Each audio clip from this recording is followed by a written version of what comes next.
Bonsoir à tous. À la une de ce journal, des anciens délégués du gouvernement, anciens députés et ex-maires, élus présidents des conseils régionaux, aucune femme à la tête des exécutifs régionaux. Elles occupent les postes de questeurs, de secrétaires, et les premières voix dissidentes viennent des élus UDC dans la région de l'Ouest, contestant des manœuvres visant à les écarter des postes électifs dans la mise en place du bureau exécutif régional à l'Ouest. Vous suivrez dans ce journal en ouverture les premiers défis qui attendent le président du conseil régional du littoral et quel est l'état de la situation sécuritaire aux frontières du Cameroun, notamment dans l'Adamawa, où les frontières sont quelque peu poreuses malgré le renforcement du dispositif sécuritaire.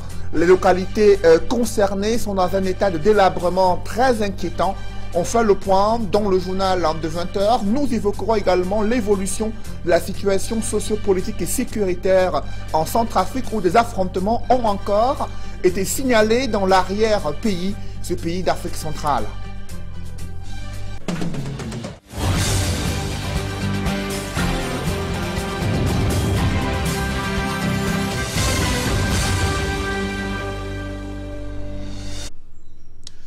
Merci de suivre cette édition complète de l'information sur Equinox Télévision. C'est un ancien député qui revient aux affaires. Cette fois-ci, il est à la tête du conseil régional du littoral. Ballon Polycarpe, le tout premier chef de l'exécutif régional du littoral. Il a été plébiscité par ses camarades, essentiellement du parti au pouvoir, le RDPC, et à peine élu, il a annoncé ses priorités, à savoir la construction des routes dans les zones enclavées du littoral. D'autres précisions avec François Dikoumé et Sylvestre Hippolyte Zangao. Le voici, le tout premier président du conseil régional du littoral, Ballon Polycarpe, originaire du département de la Sanaga-Maritime, a été plébiscité lors de la session de plein droit tenue à la salle des fêtes d'Akwa à Douala. Avant même cette première rencontre des élus de la région, son nom faisait déjà le tour des réseaux sociaux. Ceci depuis des jours. Une décision du parti, susurrant dans les rangs du RDPC. La discipline imposée à tous a donc été respectée cette fois. Les vives contestations vécues lors de l'élection des maires des villes, notamment celui de la ville de Douala, n'ont pas été répétées pour ce cas. Membre du comité central du RDPC, Ballon Polycarpe a été député de la Sanaga-Maritime et maire de la commune de Nyanon en 1995. Pour ses nouvelles fonctions de président du conseil régional du littoral, Ballon Polycarpe parle déjà de ce qu'il compte faire. Pour la population du littoral, je dis un seul mot. Je prends un engagement solennel pendant ce mandat. Chaque sous-préfet du littoral pourra aller au chef-lieu de son département sur une route goudronnée. L'épineux problème des routes enclavées dans le littoral fait donc partie des priorités du président du conseil régional. Mais après les promesses, les populations attendent le maçon au pied du mur. Et dans le reste du pays, les autres présidents des conseils régionaux sont connus. L'ex-délégué du gouvernement auprès de la communauté urbaine de Bertois a été élu président du conseil régional de l'Est. Il s'agit d'Alphonse Ouamane Bellet. Vous allez le voir en image, lui qui est un ingénieur, élu président du conseil régional de l'Est. Allons à présent, vous le voyez en image, en boubou vert, lui qui est désormais le président du conseil régional de l'Est, Alphonse Ouamane Bellet. Il était ex-délégué du gouvernement auprès de la communauté urbaine de Bertois. Dans l'Adamawa, c'est le docteur Mohamedou Dewa qui est à la tête de l'exécutif régional. Cet élu UNDP est entouré, vous le voyez, par le bureau exécutif de ses camarades militants de l'UNDP qui arrachent la majorité des postes. Aucune femme ne figure dans ce bureau exécutif régional, a noté notre correspondant qui assistait à cette session de plein droit dans la ville de Ngaoundéré, capitale régionale de l'Adamawa. Au terme de cette session de plein droit, il faut noter également que Ntimi Evuna revient aux affaires. Il a été élu président du conseil régional du centre et l'ex-maire de Bafoussam Ier est le tout premier chef de l'exécutif régional de l'Ouest. Il s'agit du docteur Foka Foka. L'élection du bureau a été contestée, du moins, par des élus UDC. Ils ont claqué la porte aux dernières nouvelles pour s'insurger contre des manœuvres visant à les écarter des postes électifs en faveur d'autres candidats, notamment des chefs traditionnels n'ayant pas qualité selon les contestataires. Et à l'extrême nord du Cameroun, c'est un banquier qui va présider aux destinées de la région. Daniel Calabassou est le nouveau chef exécutif, le nouveau chef de l'exécutif régional de l'extrême nord. Et un médecin qui est porté à la tête de l'exécutif régional du nord-ouest, Frou Anguafor III, qui est le tout premier président du conseil régional du nord-ouest. Évoquons à présent l'état de la sécurité aux frontières du Cameroun, notamment entre la région de l'Adamawa et les autres régions du Nigeria. C'est près de 250 km de frontières entre cette région du Cameroun et notre voisin, le Nigeria, parcouru par l'état-major de l'armée camerounaise. Premier constat, c'est l'état de délabrement des routes favorable aux groupes armés qui mènent des incursions, mettant ainsi en insécurité les populations. Là-bas, les agressions, des cas d'enlèvement se multiplient. Néanmoins, les responsables de l'armée camerounaise annoncent un renforcement du dispositif sécuritaire et font savoir qu'il n'y a aucune menace importante qui peut être évoquée dans cette partie du Cameroun. D'autres précisions avec Jean-Blaise Noupayé et Jean-Paul Chouniat.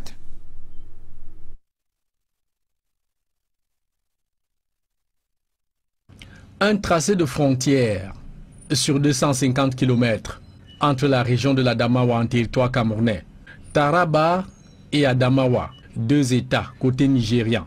Depuis quelque temps, toute la zone est infestée de rebelles d'un mouvement insurrectionnel très actif au sud-est du Nigeria.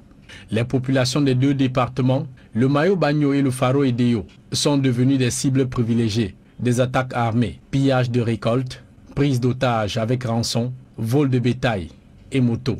Des faits d'armes de ces malfaiteurs qui traversent en un clin d'œil la frontière. Actuellement, les hommes sont implantés. Des passages, vous avez vu les villages le long de la frontière. Il y a Pawati, il y a Urudina, il y a Dodeo. Ça, c'est le côté sud. En poste pour sécuriser les populations des villages environnants, les éléments du 31e bataillon d'infanterie motorisée ratissent toutes les localités, atteignant ici les bornes de matérialisation de la frontière entre les deux pays, où des fonctionnaires onusiens furent tués en 2017. Après cet incident malheureux, on avait suspendu l'implantation de bornes et 2 ans après, que toutes les garanties de sécurité ont été mises en place. Et ça a recommencé et effectivement les bornes ont été implantées en 2019. C'est donc tout ce sacré boulot de terrain que viennent évaluer le commandant de la 3e région de gendarmerie, le général de brigade Loubazal, et le commandant de la 3e région militaire interarmée, le général de brigade Agaro Binson. Nous avons déployé nos éléments de part et d'autre de la frontière et depuis une ou 2 semaines. Et nous avons ratissé toute la zone frontalière. Nous n'avons pas pu retrouver ces malfaiteurs. Pour arriver à Koncha, les deux hauts gradés ont mis 12 heures de route pour parcourir 265 km au départ de Ngaoundéré et voir de leurs propres yeux les difficultés de leurs troupes à se déployer dans des localités sans route et pont, des zones inaccessibles en saison de pluie. Nous avons avec cette mission identifié les axes d'infiltration et d'infiltration, la transhumance et d'autres malfaiteurs qui s'introduisent dans l'ensemble pour perpétuer les actes de criminalité. Veillant au grain au quotidien, les deux hauts gradés recommandent à leurs hommes collaboration avec les populations pour plus d'efficacité. Vous ne devez pas brimer la population. Vous ne devez pas arracher les biens de la population. Parce que la plupart de ces malfaiteurs, parfois, vivent au sein de la population. Alors, si vous faites de la population votre adversaire, votre ennemi, ça va être très très compliqué. en quittant ces deux départements menacés par des rebelles du sud-est nigérian. Les deux généraux prescrivent éveil et vigilance accrue à leurs hommes, afin de tenir à distance toute attaque surprise contre les populations. Après une escalade de tensions diplomatiques sur la gestion de la frontière Cameroun-Guinée équatoriale, l'heure est au raffermissement des relations entre Yaoundé et Malabo. Le président de la République du Cameroun a reçu en audience, en fin de matinée, le ministre d'État équato-guinéen chargé de l'intégration régionale, Balthazar Ngonga Edjo. Il était porteur d'un message de fraternité du président Teodoro Obiangema Bazogo. Le président de la République, Paul Biya, s'est entretenu avec l'émissaire équato-guinéen au Palais de l'Unité à Yaoundé. Et ce sont près de 600 millions de francs CFA débloqués pour une distribution de denrées alimentaires et autres kits sociaux destinés aux déplacés internes de la crise anglophone. Selon le ministre de l'Administration territoriale, c'est une initiative du président de la République en l'endroit des déplacés internes. Compte rendu, Joël Essengue et Guy Zogo. La joie des fêtes de fin d'année se partage jusque parmi les déplacés internes du nord-ouest et du sud-ouest résidant à Yaoundé. Le ministre de l'administration territoriale leur a remis un don spécial du chef de l'État composé de matelas, de savons et de kits alimentaires. C'est un don spécial du chef de l'État d'un montant de 600 millions de francs CFA. Pour cette période de fin d'année, le chef de l'État a pensé, en tant que père de la nation, qu'on pouvait également s'occuper des déplacés internes dans les régions du nord-ouest et du sud-ouest. Ils sont un peu partout. Ils sont à Douala, ils sont à Yaoundé. Donc c'est le coût d'envoi d'un vaste programme de 600 millions de francs. Les bénéficiaires de ce don du chef de l'État, venus de 6 des 7 arrondissements de la capitale, se disent soulagés de voir qu'on ait pensé à eux en cette période de fêtes de fin d'année. Pour le don vraiment qu'il nous a fait en cette fin d'année 2020, malgré la crise du Covid, vraiment, on sait que ce n'était pas facile l'année 2020. Alors quand ils pensent à ceux qui souffrent, ça nous touche beaucoup et c'est un sentiment de joie. On dit merci au couple présidentiel. On remercie le président de la République et le ministre. Parce qu'on ne savait pas que si on arrive ici, on va nous dire prendre quelque chose à manger. De façon qu'on est pris de Bamenda, on ne savait pas quoi faire. Pour sa part, rappelant combien ce type d'initiative a été multiplié par le président de la République, le ministre de l'administration territoriale y voit une manière de contribuer au retour à la paix dans le nord-ouest et le sud-ouest. Nous avons pratiquement 1000 bénéficiaires. C'est 167 fois où je préside personnellement la distribution des dons du chef de l'État en faveur des déplacés internes du nord-ouest et du sud-ouest. Il est en train de mettre tout en œuvre pour que le calme revienne définitivement dans les deux régions. Et justement, parlant de la situation dans le nord-ouest et le sud-ouest, Paul Atanganji se montre optimiste. D'après les statistiques données par les gouverneurs des deux régions, on constate que, effectivement, le calme revient progressivement. Nous avons tenu 5 élections. Les élections se sont bien déroulées. Cette cérémonie a également été l'occasion pour le patron de l'administration territoriale d'insister sur la dangerosité du Covid-19 qui reste actif. Le corona est maîtrisé, mais le corona n'est pas éradiqué au Cameroun. Le corona est encore d'actualité. Voilà pourquoi le chef de l'État a donné une dotation spéciale de 200 000 masques. Après les 2 millions de masques déjà distribués. Si donc les déplacés internes du nord-ouest et du sud-ouest sont à la fête comme le reste des Camerounais en cette fin d'année, il leur faudra aussi une bonne dose de prudence. Covid-19 oblige.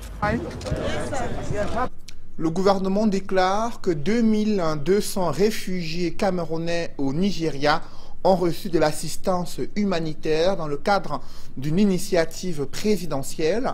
Selon le ministère camerounais des Relations extérieures, le consulat du Cameroun à Calabar a remis à chaque réfugié camerounais un seau contenant un sac de riz, un sachet de lait, 2 paquets de sucre, 2 boîtes de sardines et un paquet de serviettes hygiéniques pour les femmes âgées de 20 à 50 ans. Parmi ces réfugiés, certains ont bénéficié d'une campagne médicale gratuite. Le gouvernement précise que cette assistance humanitaire s'est déroulée en présence des autorités locales et du représentant du Haut Commissariat des Nations Unies pour les réfugiés. Selon le HCR, le Cameroun compte plus de 20 000 réfugiés au Nigeria. Ils ont fui les affres de la guerre contre les groupes armés dans le nord-ouest et le sud-ouest. Ambiance toujours terne à quelques heures du réveillon de Noël. C'est loin d'être la grande affluence dans les espaces marchands de la capitale économique du Cameroun.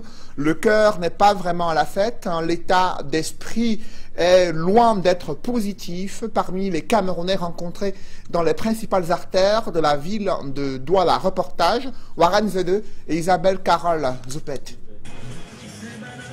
Le marché central de Douala, à quelques heures de la célébration de la fête de Noël. Ce n'est pas vraiment la grande affluence. Comparé aux années antérieures, entre les étals, peu de parents se bousculent pour acheter jouets, vêtements, ainsi que d'autres gadgets de Noël. En dépit des restrictions de voyage liées à la pandémie de Covid-19, les commerçants ont pu approvisionner leur étalage en marchandises, mais l'argent se fait rare. Il y a beaucoup d'affluence, mais sans vous mentir, il n'y a pas l'argent dehors. Il n'y a pas d'argent. Le Covid a tué l'économie, il n'y a pas d'argent. Les dernières tranches de l'école, non. Les parents sont là beaucoup plus à nous rappeler qu'ils n'ont pas encore fini les dernières tranches et tout. Voilà, la marchandise, il n'y a pas de preneur. L'affluence, ce n'est que du folklorisme en fait, parce que il y a plein de gens, les gens sont pleins de volonté, mais ils n'ont pas d'argent. Cette année, ce n'est pas facile. Avec le Covid-19 qui a affaibli les affaires et tout, c'est pas facile. Mais je me suis battue de commander en ligne et j'ai eu la chance qu'ils m'ont envoyé la bonne qualité. Mais tenant compte de la pandémie, j'essaye de faire les prix à coût moyen. En plus de la pandémie, il y a également l'impact de la crise anglophone à l'origine de cette morosité. La crise anglophone nous a pénalisés. Avant, il y avait l'affluence. Nos majorités des clients venaient du nord-ouest, du sud-ouest et du grand nord. Bon, la culotte, si par exemple, à l'époque, ça coûtait, avant la Covid, ça coûtait dans les 3500. Aujourd'hui, on est obligé de faire à 2000, 2500. Parfois, les clients, même à 1500, ils n'achètent pas. S'il y a des parents qui ont bouclé leurs préparatifs, certains continuent de faire le tour des comptoirs sans réellement trouver des articles correspondant à leur porte-monnaie. Là, j'ai déjà fait plus de 3 heures du temps au marché, je n'arrive pas. Ils sont trop élevés. Comme moi, j'ai 4 enfants, mais garçons en plus. Pour les garçons, c'est trop difficile. Ah, si je ne trouve pas, je vais rentrer. Ah, ils vont supporter. Ce qui est à la maison, ils vont gérer. À quelques jours de la célébration de Noël, il n'est tout de même pas exclu que les marchés connaissent l'affluence de dernière minute. Dans l'actualité économique, l'Afrique centrale mise désormais sur les contrats de partenariat public-privé et la concession pour la réalisation des projets infrastructurels d'envergure. Cependant, ce nouveau mécanisme est loin d'être maîtrisé par les experts et les gouvernements de l'Afrique centrale. À cette occasion, un symposium se tient à Brazzaville, au Congo, afin de pouvoir édifier les experts de la CEMAC sur les enjeux de la mise en œuvre de ces partenariats publics-privés. C'est une mission conduite par l'ancien ministre français des Finances, Michel Sapin. Il a discuté avec les experts de la CEMAC et des membres du gouvernement de la sous-région Afrique centrale. D'autres précisions avec Nadine Yambou. C'est une épineuse question en Afrique centrale. Comment réaliser des projets infrastructurels d'envergure sans aggraver l'endettement public? Le recours au partenariat public-privé, les modalités d'attribution des concessions et les enjeux de transfert des technologies sont au cœur d'un symposium qui se déroule à Brazzaville, la capitale du Congo. Promouvoir ce nouvel outil de la commande publique de façon à permettre aux ministres compétents qui seront là demain et continueront très certainement à avoir des responsabilités dans les années qui viennent, de mieux comprendre la différence entre le PPP social et le PPP marchand. Et l'objectif, c'est de dialoguer, d'expliquer du financement aux évolutions juridiques nécessaires. Nous souhaitons d'ailleurs, nous savons que le Congo-Brazzaville a aujourd'hui dans ses réserves une loi à faire avancer. Nous avons des juristes avec qui nous sommes venus qui peuvent permettre de concrétiser cette loi dans les mois qui viennent. La rencontre est animée par des experts de la CEMAC et un groupe de partenaires au développement conduit par l'ancien ministre français de l'économie et des finances, Michel Sapin. Il estime que le continent africain regorge d'opportunités économiques et des ressources suffisantes pour opérer sa transformation structurelle. Il faut faire en sorte qu'il y ait des investissements publics qui sont absolument nécessaires au développement, mais aussi des investissements privés pour financer en particulier les grandes infrastructures de transport, d'énergie ou les grandes infrastructures sociales dont ces pays ont besoin. En République démocratique du Congo, le gouvernement manifeste son intérêt pour l'élaboration des partenariats publics-privés dans le cadre de la réalisation des grands projets de développement. L'État congolais ou l'État, dans son ensemble, a toujours travaillé avec le privé. Mais il fallait maintenant un cadre juridique, un cadre institutionnel pour permettre à ce que ce partenariat public-privé soit maintenant une réalité. Donc c'est la raison pour laquelle moi-même j'ai porté ces projets et le Premier ministre Sylvestre Ilunga de mon pays, dont mon chef direct, a déjà les projets de décret sur sa table. Et je crois que dans le prochain jour ou les prochaines heures, il va signer pour que tout soit matérialisé. Au thème des assises, une feuille de route doit fixer le cadre des partenariats publics-privés et concessions en prenant en compte les priorités nationales de chaque pays d'Afrique centrale. Et ce symposium sur les partenariats publics-privés qui se tient à Brazzaville, au Congo, a été une occasion d'assurer le suivi des projets intégrateurs de la CEMAC, notamment au lendemain de la table ronde qui a été organisée à Paris pour appeler des bailleurs de fonds et investisseurs privés à mobiliser plus de 2000 milliards de francs CFA pour le financement d'une dizaine de projets intégrateurs. Sur les enjeux de ce symposium, je vous invite à suivre à présent le professeur Michel Cyr Djenawembu, secrétaire permanent du programme des réformes économiques et financières de la CEMAC. C'est très très important, comme vous voyez vous-même.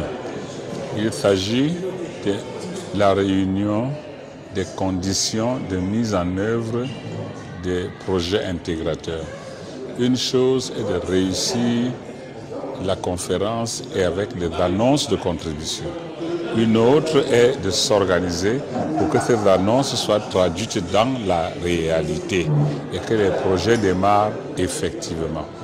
Donc nous avons pu réunir ici non seulement le ministre Sapin, mais tout le patronat, le GOTA du patronat français et également les principaux responsables des institutions financières internationales et enfin les chefs des principales entreprises qui opèrent dans notre sous-région. Il s'agit de faire en sorte que nous puissions démarrer ces projets et que l'on démarre le maximum de projets sous forme de PPP. Les projets PPP ont cet avantage qu'ils n'endettent pas l'État. Il s'agit d'avoir un développeur avec un projet, avec à la clé un contrat qu'il passe avec les sociétés qui sont sur le terrain et qu'ils vont vendre les produits. Je m'explique ainsi pour que tout le monde puisse comprendre de quoi je parle. Et ce sont ces sociétés qui sont déjà dans l'électricité, dans les travaux publics, dans le transport, qui vont... Restons dans ce chapitre international pour évoquer la situation encore tendue en Centrafrique, malgré les assurances données par le gouvernement centrafricain et la MINUSCA. Le bruit des armes a repris ce mardi, des affrontements armés signalés dans plusieurs localités dans l'arrière-pays. Mais les autorités maintiennent le cap sur l'organisation de l'élection présidentielle prévue le dimanche 27 décembre 2020. La MINUSCA, la mission des Nations Unies pour la sécurisation de la Centrafrique, elle aussi se montre rassurante vis-à-vis du déroulement de ce processus électoral. On fait le point avec nos reporters Innocent Abega et Eric Fopoussi. L'accalmie n'aura duré que 24 heures en Centrafrique. Les combats ont repris ce mardi 24 décembre. Les affrontements ont lieu dans la ville de Bambari, dans le centre du pays, opposant les éléments du groupe armé Unité pour la paix en Centrafrique, UPC, et les forces armées centrafricaines. À une dizaine de kilomètres de la ville de Sibut, des accrochages sont signalés. Il en serait de même sur l'axe principal entre les villes de Bossembélé et Bouali, où des renforts des groupes armés seraient arrivés dans la nuit.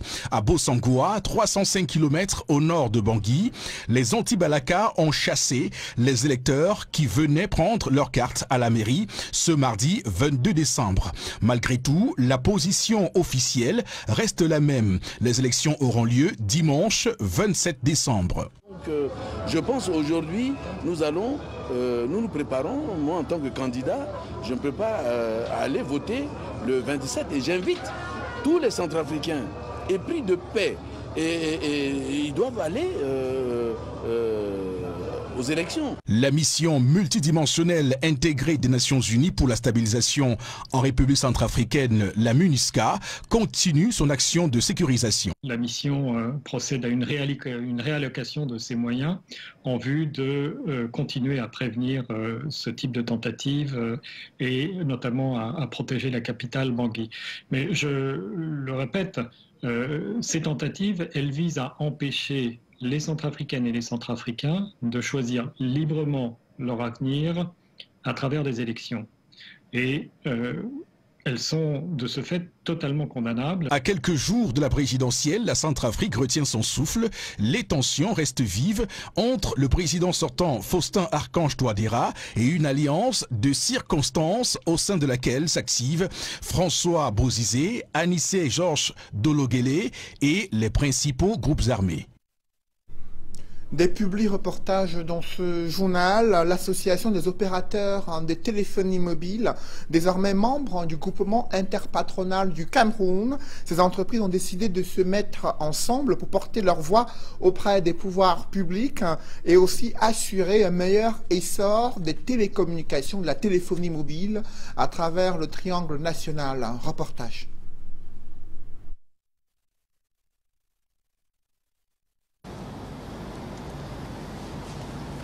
Deux signatures, un échange de parapheurs entre Frédéric Debord et Alain Blaise Batonguet.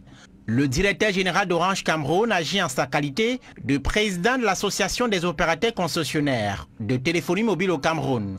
C'est l'acte d'adhésion solennelle de l'AOCTM au groupement interpatronal du Cameroun, le GICAM. Pour nous, il était important de faire partie du GICAM, qui est quand même l'organe qui représente le mieux les entreprises. Nous sommes membres de cette entreprise. Nous sommes aussi des fournisseurs de services particulièrement importants pour l'ensemble des adhérents du GICAM et nous avons le moyen de pouvoir échanger avec eux. Échanger sur les difficultés auxquelles les concessionnaires de téléphonie mobile sont confrontés dans l'environnement économique camerounais. Les membres de l'association évoquent une très forte pression fiscale, des pénalités dures, des amortissements dus à des investissements particulièrement lourds dans le secteur. C'est l'ensemble de ces problèmes que l'AOCTM voudrait porter avec le GICAM auprès des autorités. Des problèmes et d'autres à l'origine des pertes de l'ordre de plus de 96 milliards de francs CFA en 2018 et plus de 22 milliards de francs CFA en 2019 par les opérateurs de téléphonie mobile. C'est quelque chose qui montre qu'il y a un problème et nos services pour les entreprises ne sont pas à la hauteur de ce qu'ils devraient être puisqu'on n'a pas la qualité qu'on attend de nos fournisseurs d'infrastructures. Donc nous sommes venus pour échanger, pour participer et pour nous regrouper avec le GICAM. Pour l'essor du secteur de la téléphonie mobile au Cameroun et la préservation de la santé des entreprises concessionnaires, Orange Cameroun, MTN et Nextel ont dépassé leurs différences et les frontières de la concurrence pour le bien-être de tous et de chacun. Nous avons des problèmes communs. C'est pour ça qu'on s'est mis ensemble, pour qu'on puisse défendre nos problèmes d'ordre commun. Malgré le fait que nous faisons, on est des concurrents, mais il faut quand même, il y a des choses qu'on peut faire ensemble. L'association des opérateurs concessionnaires de téléphonie mobile a été créée en 2019. Elle vise à établir un dialogue structuré avec la tutelle et les administrations plus généralement. mener des actions de relations publiques pour le compte des membres, promouvoir le développement des communications électroniques, entre autres objectifs. Orange. L'entreprise Les Ciments d'Afrique récompense sa clientèle pour sa fidélité en leur offrant d'importants cadeaux, une occasion au cours de laquelle Ciments d'Afrique, CIMAF, a présenté son tout nouveau produit, le ciment dynamique. Des précisions dans ce reportage. Un tricycle flambant neuf, un groupe électrogène et une moto font le bonheur de leurs propriétaires. Il s'agit des heureux gagnants des super lots du jeu talent de quincaillerie lancé par l'entreprise Ciments d'Afrique. Ces bénéficiaires sont tout émus de voir ainsi leur fidélité récompensée par CIMAF. Je ne peux être content et je remercie énormément CIMAF de penser à cette catégorie de personnes. Je suis un monsieur content, heureux.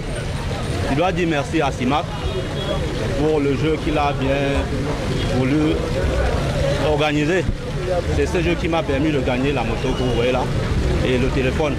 Je me sens tellement à l'aise. Je ne saurais comment remercier la société CIMAF Cameroun pour ce cadeau. Cette remise de lot intervient au bout de plusieurs mois durant lesquels les quincailliers ont été sélectionnés et encouragés sur la base de leurs performances. La preuve que CIMAF fait de sa clientèle une priorité. En fait, c'est un challenge que nous avons organisé autour des quincailleries. Aujourd'hui, c'est l'aboutissement. Nous avons 3 gagnants. Et dans l'organisation de CIMAF, nous nous sommes rendus compte que les revendeurs, c'est-à-dire les quincailliers, n'étaient pas véritablement impliqués dans la chaîne de distribution. Nous avions donc pensé récompenser ces gens qui sont des intermédiaires entre le client final et également nos distributeurs. Au cours de cette cérémonie, le géant dans le secteur du ciment a présenté son tout nouveau bébé, le ciment dynamique. Un ciment de haute qualité, conforme aux normes camerounaises et adapté aux exigences des consommateurs. Dynamique, c'est un nouveau produit de CIMAF mis sur le marché il y a quelques semaines. C'est un CM4 32.5R. On va dire que c'est un ciment qui permet aujourd'hui de réaliser autant les travaux de gros œuvres que les travaux de finition dans un bâtiment. Sa bonne qualité de finition, sa faible chaleur d'hydratation, sa résistance élevée et son coût accessible à tous sont entre autres points forts qui attestent que le ciment dynamique est le meilleur choix, tout comme la large gamme des produits de CIMAF. Le Camerounais moyen aujourd'hui aura la possibilité de se construire grâce à la mise sur le marché de ce produit dynamique. Après cette récompense de sa clientèle de Douala, ce sera au tour des gagnants des autres villes du pays d'être récompensés par CIMAF. Mesdames, Messieurs, c'est la fin de ce journal. Merci de l'avoir suivi. Juste après cette édition de 20h, retrouvez Serge Alain Otto et ses invités pour le débrief du journal sur le plateau d'Equinox Soir. Serge Alain. Après l'élection du docteur Foka Foka comme président du conseil régional de la région, conseil régional de l'Ouest, celle des autres membres du bureau régional coince. Ça chauffe dans la région de l'Ouest, notamment à Bafoussam. Les élus UDC ont claqué la porte pour dénoncer des manœuvres visant à les écarter des postes électifs. Vous le savez, au-delà de l'élection du président du conseil régional, d'autres postes sont en jeu, parmi lesquels des questeurs, des secrétaires et même des vice-présidents. Cependant, des candidats, parmi lesquels des chefs traditionnels, ont été plébiscités aux grandes dames des élus UDC qui ne se reconnaissent pas dans cette liste et ces candidats qui ont été introduits, ils estiment que ceux-là n'ont pas qualité. Après des multiples tractations, ils ont claqué la porte. La situation reste quelque peu tendue. Lors de cette session de plein droit, devant permettre de connaître l'ossature de l'exécutif régional dans la région de l'Ouest. Serge Alain. Voilà, madame, monsieur, c'est dans l'essentiel. Equinox Soir, deuxième partie. Bonne soirée à vous, Cédric. Bonne soirée à vous, Serge Alain. Rendez-vous demain 20h. Madame, monsieur, dans un instant, la suite. Equinox Soir.